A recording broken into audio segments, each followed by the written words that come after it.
The world is changing, days of fire and chaos are coming. And if you want to save yourself from the economic abyss, you should pay attention to this video. Are you overwhelmed by the bombardment of information we are subjected to on a daily basis? At Business Brain we are aware of this, so if you want to get clarity and catch up in an easy and summarized way, pay attention to this video.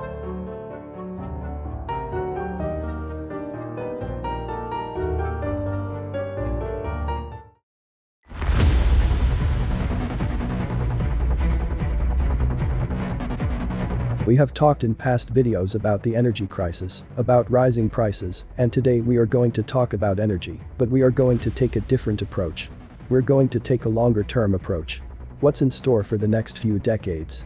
What plans are on the table? Which paths do they want to take us down? We will talk about the coming waves of investment in renewable energies, the oil price hikes that are coming, and the risks of economic crisis that are beginning to multiply and to attract our attention. Zero Hedge unpacks for us from a Bank of America report, a report that comments on what the energy of tomorrow will look like. Where are we now in the middle of the story? Well, we are in the middle of a green transition. We have seen an escalation in energy prices, and it is possible that this escalation in energy prices will cause some narrative change. However, the narrative that we must go to renewables will remain unchanged. It is possible that nuclear energy will be incorporated into these green energies, the so-called ESG investments, and we are seeing impulses to this energy, to nuclear energy, from important spheres of power, for example the case of France. France will allocate €1 billion to investment in small modular reactors, in SMRs, the latest in nuclear energy technology. Bank of America tells us about the great bull market for renewable energies, for sustainable energies. It tells us how solar energy, wind energy and offshore wind will continue to grow in the coming years. To tell the truth, we already imagined that things were going that way, but they put figures, they put high numbers, impressive numbers, and the Bank of America says that $150 trillion will be invested in renewable energies over the next 30 years. 150 trillion, more than the world's GDP in the next 30 years, which means that about $5 trillion a year will be invested. What will happen with this investment? Who will pay for it? Who will finance this? Well, it will be financed to a large extent with public money, and this in turn will allow to monetize the huge debt. This will bring some more inflation. Bank of America forecasts additional inflation of between 1 and 3%. And what models does Bank of America forecast for inflation? To be either 1% or 3%. It forecasts an additional 3% inflation if central banks have to finance this transition to a new energy infrastructure almost entirely.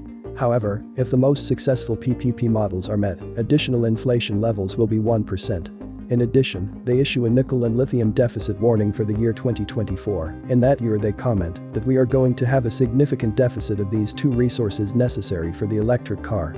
This nickel that is so abundant in the seabed and in space, two sectors in which mining is already being developed, as we had talked about in other videos of the channel. To this investment of $5 trillion a year will have to be added infrastructure and energy supply. We will see more issuance of green bonds, and we can also observe how this new business and economic and energy paradigm will be monopolized by large corporations. And well, as we have said many times in past videos of the channel, everything points to the fact that in the coming years we will have a shrinking middle class and a more welfare system. So, we come back from the future, and we come back to the present, and what is happening in the present? Well, we are still dependent on fossil fuels, and let's see what Putin has said. Russian leader Putin has said that it is not unlikely that the price of oil will reach $100 a barrel. A production increase of 400,000 barrels per day is expected for the month of November, and the Bank of America is once again making another prediction, and that is that with a barrel at $100 the next economic crisis could be precipitated. We have again seen China releasing barrels from its emergency reserve. And we have seen the US threatening to do the same with a barrel of oil at only $80. These could be signs of unusual fear. What do you think about it? Tell me what you think below.